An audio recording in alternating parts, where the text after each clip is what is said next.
أعوذ بالله من الشيطان الرجيم بسم الله الرحمن الرحيم الذين إن مكناهم في الأرض أقاموا الصلاة وآتوا الزكاة وأمروا بالمعروف ونهوا عن المنكر ولله عاقبة الأمور۔ یہ اہل حق وہ لوگ ہیں کہ اگر ہم انہیں زمین میں اقتدار دے دیں تو وہ نماز قائم کریں اور زکوٰۃ کی ادائیگی کریں اور بھلائی کا حکم کریں اور برائی سے روک دیں، اور سب کاموں کا انجام اللہ ہی کے اختیار میں ہے۔ وَإِن يُكَذِّبُوكَ فَقَدْ كَذَّبَتْ قَبْلَهُمْ قَوْمُ نُوحٍ وَعَادٌ وَثَمُودُ۔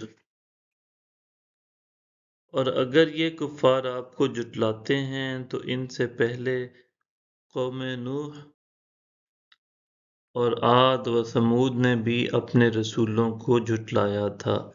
وَقَوْمُ إِبْرَاهِيمَ وَقَوْمُ لُوط، اور قوم ابراہیم اور قوم لوط نے بھی۔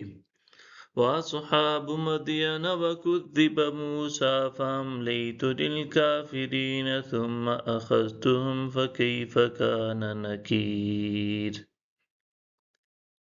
اور باشندگان مدین نے بھی جھٹلایا تھا اور موسیٰ کو بھی جھٹلایا گیا، سو میں ان سب کافروں کو مہلت دیتا رہا، پھر میں نے انہیں پکڑ لیا، پھر بتائیے میرا عذاب کیسا تھا۔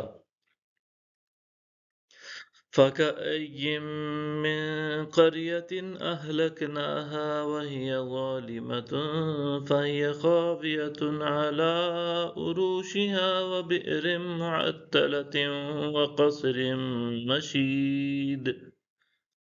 پھر کتنی ہی ایسی بستیاں ہیں جنہیں ہم نے ہلاک کر ڈالا اس حال میں کہ وہ ظالم تھیں، پس وہ اپنی چھتوں پر گری پڑی ہیں، اور ان کی ہلاکت سے کتنے کنویں بیکار ہو گئے اور کتنے مضبوط محلات اجڑے پڑے ہیں۔ صدق اللہ العظیم۔